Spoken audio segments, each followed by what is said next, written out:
this a good angle, y'all? Is the lighting right? Something feel off. Hmm. Fuck it. Do the video anyway.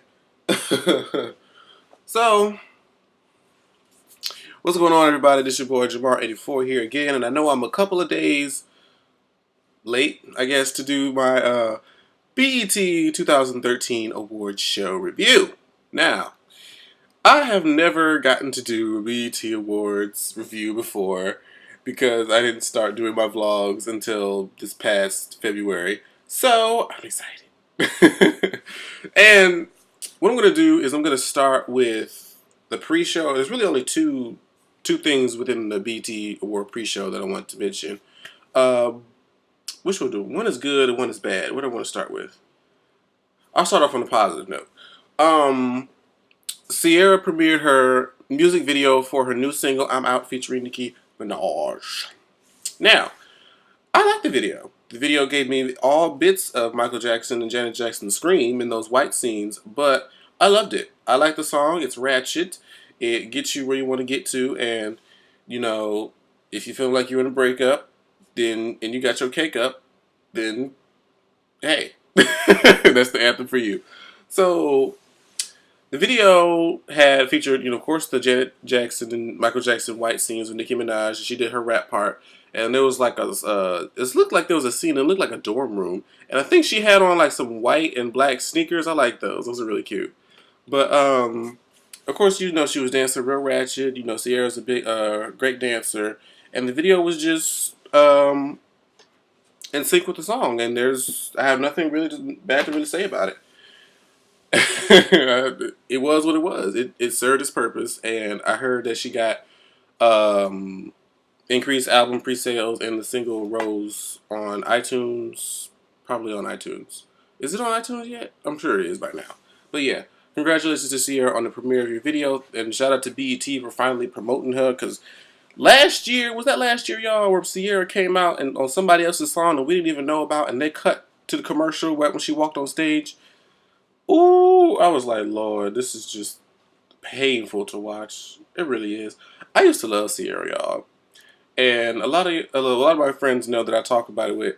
I love Ciara, but for some reason, I just got like, how with females and they be feeling all hard and shit, and they be up to have sex and they get all wet. For some reason, and that's a bad analogy, but I don't give a fuck because it's the first thing that came to my mind.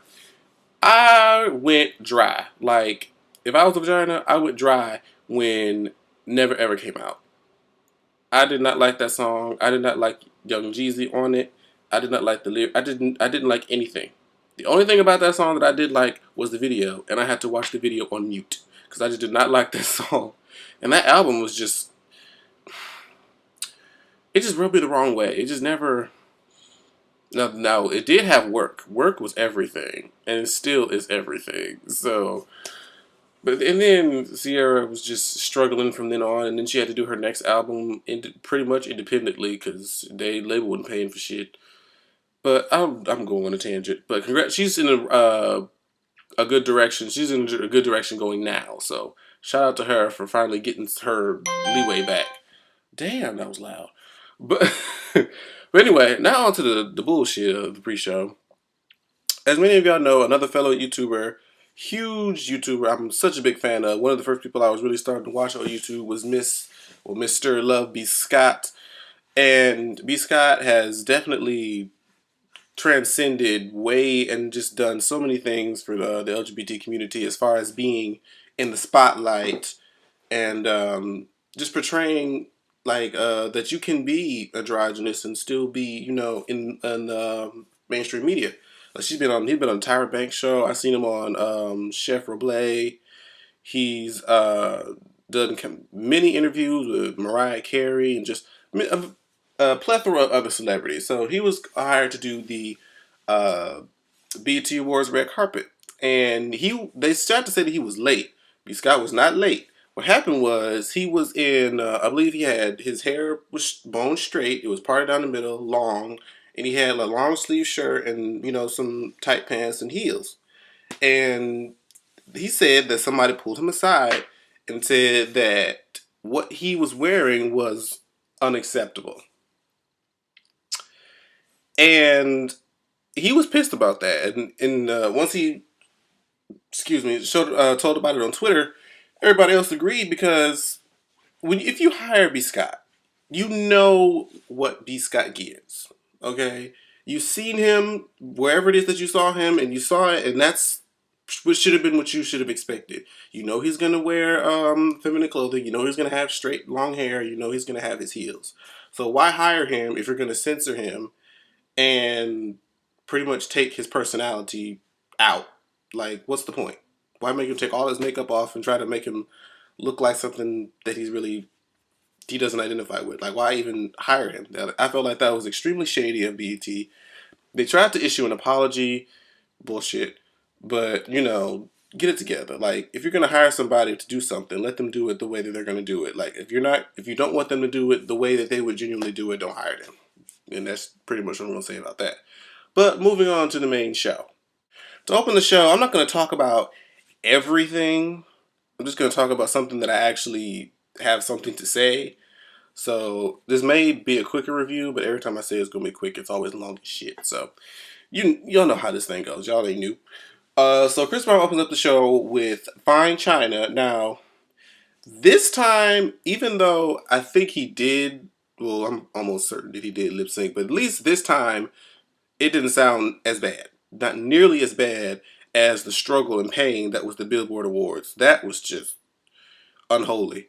Okay? This time, there was a mixture of live and lip syncing to where it was bearable, y'all. So kudos to him. And that Aaliyah song, I still feel a little sort of a way about how Drake and Chris Brown are taking these unheard Aaliyah vocals and putting them on new shit. I still don't completely agree with it, but I do like the song. I ain't even gonna lie. I would be lying if I said I didn't like it. I was like, yes, Aaliyah, you better slay from the grave. I'm taking off my shoes in case y'all wondering, y'all. My feet hurt. I've been at work all day. But I was like, yes, I love that song. And then a new song that he got with Nicki, I still haven't heard it yet because, BET bleeped half of it. But Nicki came in from the damn chandeliers and shit and was rapping and saying all kind of cuss words. For what it was that I heard, it sounded like it was hot. I just still don't know what the song is or have any idea of what it's called, or I guess it's on his album. I don't know. But whatever it was hot. So kudos to you, Chris Brown, for giving a good performance. Oh, and I forgot to talk about in the beginning about Chris Tucker and his hosting abilities. Now, when they said Chris Tucker was going to host the BET Awards, I initially felt good about it because I was such a big fan of Chris Tucker, during the Rush Hour and the last Friday and the whole Friday series, that I just figured he was going to be good. But then I'm like, it has been a while since Chris has really been on stage for real and had material to really use. But I feel like even though like you could tell that his whole uh what he was gonna do, like as far as his material, was kind of messed up because the people that he was initially gonna talk about were late or weren't there yet. So he was trying to fish around like, okay, I need a plan B, I need a plan B. Who am I gonna talk about? But you know what? Not Chris Brown, Chris Tucker, sorry. He did throw some good shade at Miguel. He was like, Miguel, don't be jumping over no goddamn body because BT ain't got insurance for all that. Now, Miguel just had to laugh at himself. He was, cracking up in the seats, but he was probably like, Chris tried me. He's probably in his head was like, oh, Chris, you tried that. But you know what? I'm going to let that slide because I ain't got the best public image right now. Well, that was good. Throughout the rest of the show, Chris Tucker, I felt like kept the show. I mean, even though they didn't show him as much as I thought they would, but be that as it may, I think he did a really good job. Much better than Samuel Jackson the previous year, and I think Jamie Foxx did it in 2011. I think this was probably the best hosting job since Monique. Just my opinion, but we're just gonna roll with that. So real quickly, the best R&B pop went to Miguel, and the only thing about this category, the only thing I felt the way about this category was the fact that it was R&B pop. There's nothing pop about Miguel. The only pop thing, if you dig deep into his category of music, is the what's the word? It just left my mind. Duet. The duet or collaboration that he did with Mariah Carey, and a song on his first album that was entitled "Pay Me." That was kind of like an upbeat pop ish sound. Those are the only things that are pop and related to Miguel. So I really was unsure as to why he won over Chris Brown. Really, the only other person I can remember that was in the category. But Chris Brown has done pop music and R&B music, so it would have made more sense to me. But you know what? Congratulations to Miguel because hey, we all out here trying to win these awards. So shout out to you, boo. So Robin Thicke comes out and does his big hit "Blurred Lines" with Pharrell and Ti. And the song, when I originally, before I heard it for everybody was talking about it, and I watched the video when the first time was when I saw it, and I looked at it like, huh? The video just seemed weird and just odd. Like Ti dancing and a whole bunch of random naked women running around. It felt weird. I just it left a bad taste in my mouth ever since I watched the video. But over time, I guess I hate it less, but it's still not my song, if that makes sense. But the performance was really good. Robin Thicke was out there doing the damn thing, and Pharrell was out there jigging on the edge, on the verge of twerking, and Ti was out there acting silly. So it was really cute. It was enjoyable to watch. I will give him that. And there's a whole Robin Thicke versus Justin Timberlake. I give it to Justin Timberlake only because I don't know, I guess it's the history. Is it the NSYNC history or the Justin Timberlake's like a better dancer? I'm not sure what it is, but I mean, all in all, they pretty much give the same thing, so it really doesn't even matter. So, next. Really quickly, I'm going to talk about Gabby Douglas winning Best Young Star. And I had put out a tweet. This is the only thing I'm going to say. I bet y'all won't shade her about her hair now, will y'all? Because she was up there, her hair was laid, her face was beat, and she was flexing her muscles. So y'all can't say shit to Gabby Douglas no more. And she was going to make sure that y'all was not going to read her on the Twitter timelines. Let's talk about this Kendrick Lamar and Erykah Badu surprise duet. Okay? It was hot. I enjoyed it. I did enjoy it. And even though Erykah Badu did come out in her Walmart grocery shopping outfit, I was still here for it because it's Erykah Badu. She was up on that microphone adding some soul to that song. She was like, Erykah Badu was up there singing though. She was up there like, "Bitch, don't kill my vibe." I got my life. I thought it was really cute. But did y'all see when the song was over? Erykah Badu turned her hips around and mustered up all the stank that she could muster in her ass cheeks and moved this shit from the side. I'm doing like K. Michelle did about Carly Red's booty. They're both like boom, boom, boom, boom. There's a gift. That shit was just. She'd been eating all her chicken, all her cornbread, collard greens, and just oof. I was like, Erykah Badu, you better get it. That was her. Her ass took over her performance. They forgot about her singing when they saw that. Everybody wanted to go up in arms about Chris Tucker and his MJ. Him joking about MJ. The fact of the matter is, they were friends.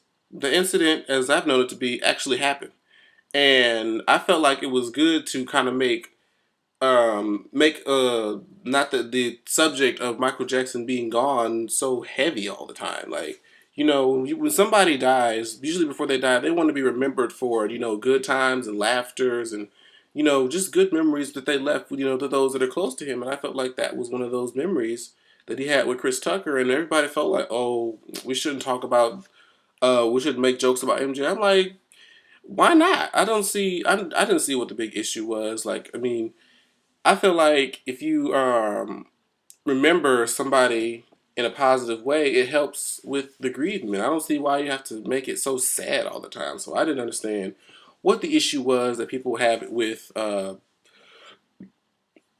Chris Tucker and his and Michael Jackson jokes. But Chris Tucker a fool. He was up there doing singing the song and doing the dance. I thought it was so funny. I really did, like I said before, enjoy Chris Tucker as a host. I hope he comes back.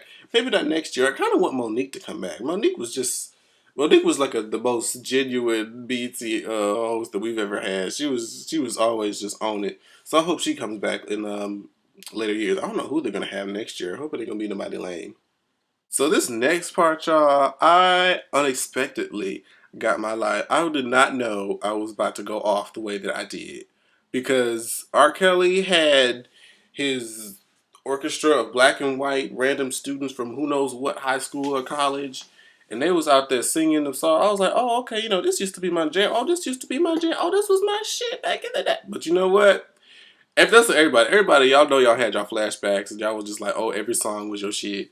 But one song that holds dear to my heart that they did in that crowd was Contagious. That was my song. That is me and two of my cousins. We played that song out. Because that, it used to be so funny. And,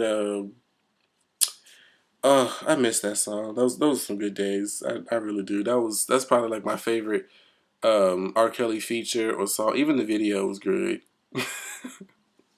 Every time the song comes on, I just think about my two cousins. But then he went into Bump and Grind. Somebody was like, I wish he had went into You Remind Me of My Jeep. That would have been dot. And then he went to Ignition. Now Ignition was my song back in 8th grade. I remember I was trying to learn every word to that song when I was in middle school. R. Kelly is the king, man. I didn't even realize how much I love his music until they played it all at once. So shout out to him. And one last thing. Now, a lot of people, wanted to talk about, the way that R. Kelly looked and all that good stuff. But you know what? When R. Kelly has a lot of hits, as many hits as he does, if he wants to show up in an award show looking like a evolved Pokemon, let him go ahead and do that. You know why? Because I enjoy his music. But that jacket was a little bit much. Let's quickly, and I mean quickly, discuss how Megan Good is married to somebody in the church, if I'm not mistaken. And also, Megan Good was delivering the Best Gospel Artist Award. But yet, Megan Good decided to turn the BET Awards into Girls Gone Wild Couture Edition with her dress that, if I remember correctly, this part was covered, but just this section was just open and her boobs were just out. Like, I think I tweeted, like, had a brisk breeze just blown through the stadium, it just would have been a Janet Jackson, Justin Timberlake incident all over again. Who approved that? Who approved that dress? I want to know so I can you in the face. So the next act we had was Miss Mariah Carey. Now the one thing that you know about Mariah Carey, when she performs, she ain't gonna give you too much of any kind of motion. Mariah's gonna be pretty much be stationary and give you a sickening vocal sometimes. This wasn't one of those times. I mean, don't get me wrong. She gave you a sickening vocal, but she gave you a sickening vocal yesterday, the day before, or whenever it was that she recorded that, because she was up there lip syncing for her dearest life, like RuPaul. Okay, she was trying to give you all these dramatics, and you know how Mariah be doing it. She'd be up there secretly, she'd be voguing with her hair. But you know what? We won't go there. And then she did that remix of Beautiful. Like, really, Mariah Carey. This is the same thing Mariah Carey tried to do with Triumph and made like 18 different remixes and put 18 different people on it and trying to keep it alive. Beautiful really is, it's a cute song, but it's not a song that's going to last. It's not a song that's going to stick, in my opinion. So remixing it and shoving it down our throats is just not going to help. It's going to make it even worse, in my opinion, because after she tried to put ASAP Rocky on it, then Jeezy on it, then she redid it in Spanglish, and I think she got one that's all in Spanish. I'm just like, for what? Why? If we weren't buying the song before, we're not going to buy it now because you added a new backbeat and cut and paste new vocals. Like, anyway, But she was up in there in her chandelier and bathroom isk looking lights, and she was spinning around like a merry-go-round, giving you lipped vocals for life, for dear life. And Jeezy was way in the corner rapping, and Miguel was way in the other corner sitting down. He was like, "Shit." I tweeted this too. I was like, Miguel was like, "Shit, fuck that. Y'all ain't finna get me. I'm gonna sit my ass down." But as soon as Mariah Carey got done doing "Beautiful," Jeezy started with the R.I.P. Like, how you gonna go from "Beautiful," a pop ballad, to R.I.P.? Like, that was the most weird. That was the weirdest transition, but it is what it is. So the best actor went to Jamie Foxx. I felt a little of a way of him winning over Samuel Jackson, particularly in Denzel, but I mean that's just my personal preference. Django Unchained was a really good movie, but I like Samuel's character. I think he acted in what. Well, it is what it is. Congratulations to Jamie Foxx. Also, what I want to say, I did not know. Somebody in my video, my last The Washington Post, when I talked about Kelly Rowland's album, had posted that um, Jamie Foxx had a song on his last album, The Best Night of Our Life, and he had a song, or had this freak song that I told you that sounded like Danny Phantom. He actually had that song on his album, and it wasn't like a track that didn't make the album, that was just part of the recording sessions. Like, no, he put it on the album and he performed it. So I'm like, how did he just go give that to Kelly? Granted, I like Kelly's better, her vocals match the song better, but how do you just go and give somebody a song and just redo it like it wasn't recorded before? But I'm not in the industry, so I don't know how shit works, but I just thought that was strange. So once again, BET tries it with this uh, Best Female Hip Hop Award. I don't see why they don't just do this as one of those unaired awards, because it's always gonna go to Nicki Minaj. And they try to put uh, Eve and goddamn Rashida and some random bitch Ray Ray, who knows what the fuck that is. How you gonna have Nicki in her high school video, giving you face and hair, and then go have freaking Rashida with a white backdrop with some dancers that got all kind of cellulite in between their legs gyrating, and y'all think she gonna win? BT, you tried it. So, and Nicki got up there. Oops, sorry. I like Nicki and her tamed down, like her wig. I love that wig. It's so cute. It fit her really nice. She's not looking like, fresh out of Zimbabwe no more. She's not looking like a clown. She's not with her mask and her Frankenstein. She ain't with that no more. So, shout out to Nicki and her new stylist. So, next was probably my favorite part of the show, personally, because I just got really just nostalgic and I loved it. It's probably R. Kelly, and this part that I'm going to talk about was my personal favorite part, just because of how I just was remembering all the great music that from the past. It's the Charlie Wilson tribute, and it started off with India.Arie. India.Arie was looking like Boogie Nights with her t-shirt and her camel. Who was that? Who was I watching that said that? I think that was Forrest Rocks that said that she was walking with her damn camel toe all in the camera. I was like, Lord have mercy, Jesus. But India.Arie did a really good job. I believe she was the one that did There Goes My Baby. Jamie Foxx did My Heart Is Yearning for Your Love. Now here's where the shade comes in. Now this is where y'all ain't even right, because y'all brought out Stevie Wonder. Now y'all know Stevie. Y'all know Stevie can't see. Let me show y'all how y'all did Stevie. How Stevie Wonder walked up to the stage and was like this, and then found the microphone. I was like, really? Y'all gonna sit there and let this blind man? Y'all know he can't see. And why don't y'all just cut off his dreads? When your hairline starts here, bitch. When your hairline starts beyond the crown of your head, it's time to let it go. It's time to just let it be what it's gonna be. Let those braids, dreads, whatever they are, he ain't gonna notice the difference. I mean, if he does, it's time. You would do him a favor. It don't make no sense for him to be sitting up there with all that with this gone, and for this to be down here. No, cut it off. Snip, snip. But anyway, There was like a little scripted skit between. I think I'm gonna keep these glasses on. This kind of look cute. So there's a little scripted skit between Justin Timberlake and Charlie Wilson, trying to make it seem like, "Are you gonna sing? Are you gonna sing?" He's like, "I guess I might as well sing. Y'all want to hear me sing? Y'all want to hear me sing? Okay." And then started to sing, and his name came in last. The bands knew what to play. I'm like, man, y'all ain't fooling no goddamn body. We knew that mug was staged, but staged or not, he killed it. He did a rendition of that song. "You Are." I love that song. Those vocals were everything. And Justin Timberlake tried to do, last name Charlie. I think that's like the song that he came back with after being in the Gap Band, if I'm not mistaken. Somebody correct me if I'm wrong. But yes, it was cute. I loved it. It was my favorite part, one of my favorite parts of the show. And I just got my life. Next, we have Cora from Meet the Browns, aka Tamala Man, who did "Take Me to the King." Woo! Yes, God. Yes. Hallelujah. That woman did that. That woman slayed. Okay? That. Listen, I gotta take the glasses off for this one.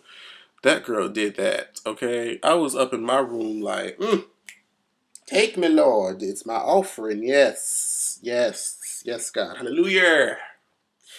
But no, really, like, I didn't even know that was her that sung that song, y'all. Why didn't y'all tell me Cora from Meet the Browns sung that song? Y'all ain't shit. Y'all ain't shit, but she did that. Hallelujah. And now, we get to the end of the show, or towards the end, the last two acts. And we come up to Miss Sierra.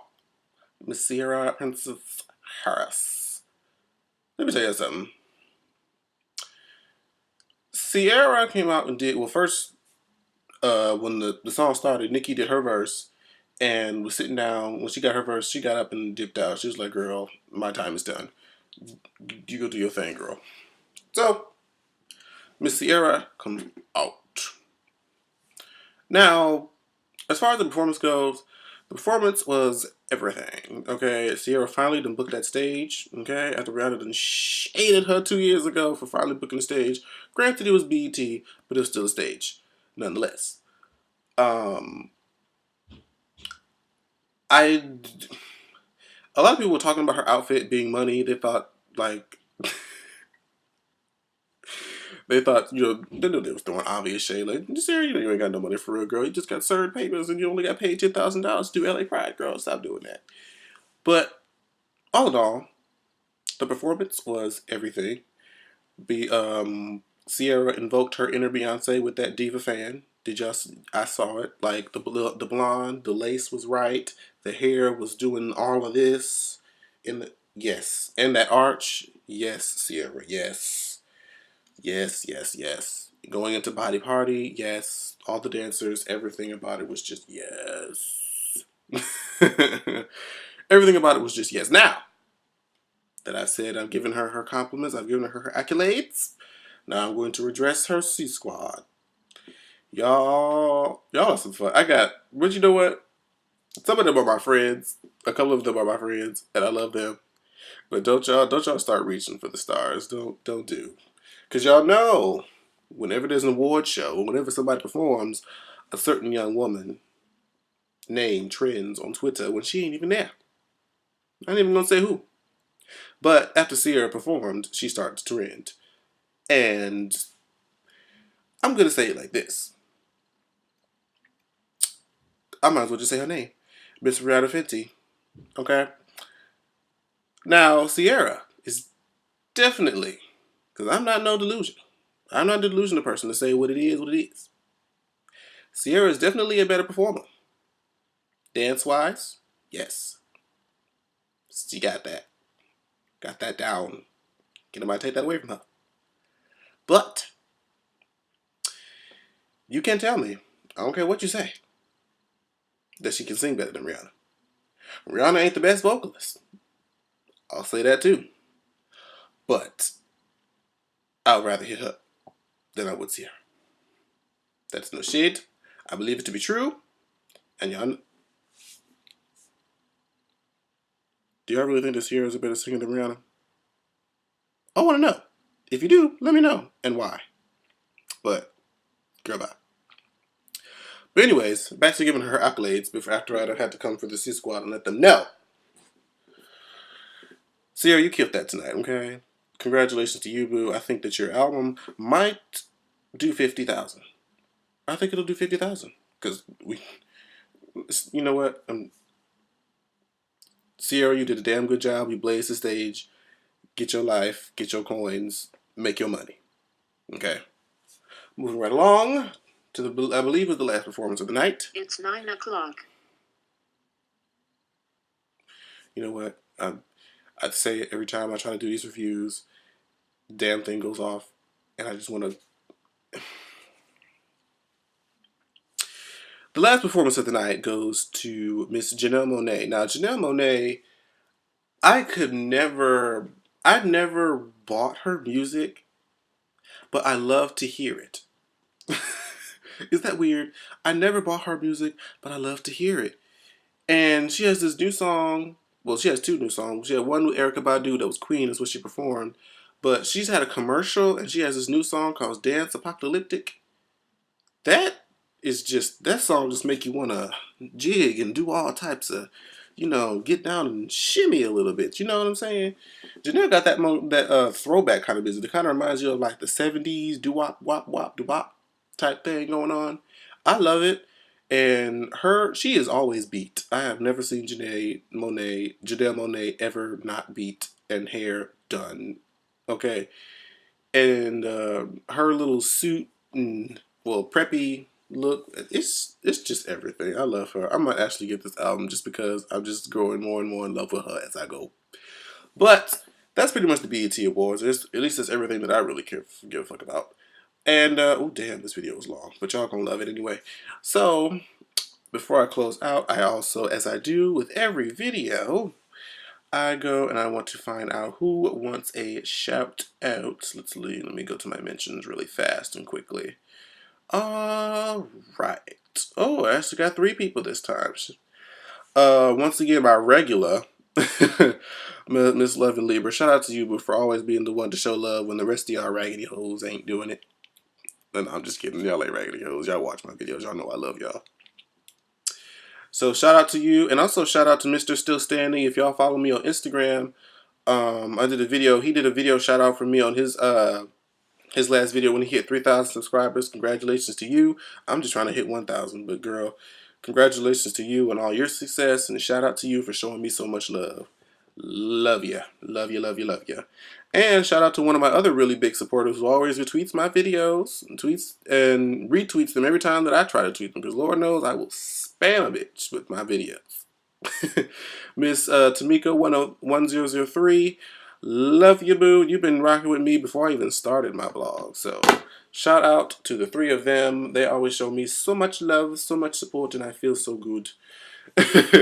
And also, I'm going to extend the invitation to y'all. Email me, y'all. Email me your problems, your woes, and your worries to Jamar84, JAMAR84 at Gmail, so I can get these video response advice corners going, because I'm excited to do it. And want to get back to y'all. Y'all give so much to me. Y'all give me y'all views. Y'all give me y'all comments. What can I do for y'all other than sit up on this camera and act a fool? But anyway, this video has gone on long enough. If I said everything I want to say, I think I did. I'm going to do a Love and Hip Hop review next. Hopefully, if it's not up tonight, I have to get to it tomorrow. Let me tell you, this work schedule is kicking my ass, y'all. Like, I come home, I don't hardly have energy to do shit. But I haven't even seen the episode. That's really what the delay is. I got it recorded on my DVR, though. But I'm going to watch it, and I'm like almost 3 episodes behind on Bad Girls Club All-Star Battle. Lord, forgive me. Anyway, I will ramble on forever if y'all let me. But I'm going to end this video. See y'all. I hope y'all liked this video. I hope y'all enjoyed it and comment and view it and all good things like that. And I will see you on the next video. Bye-bye.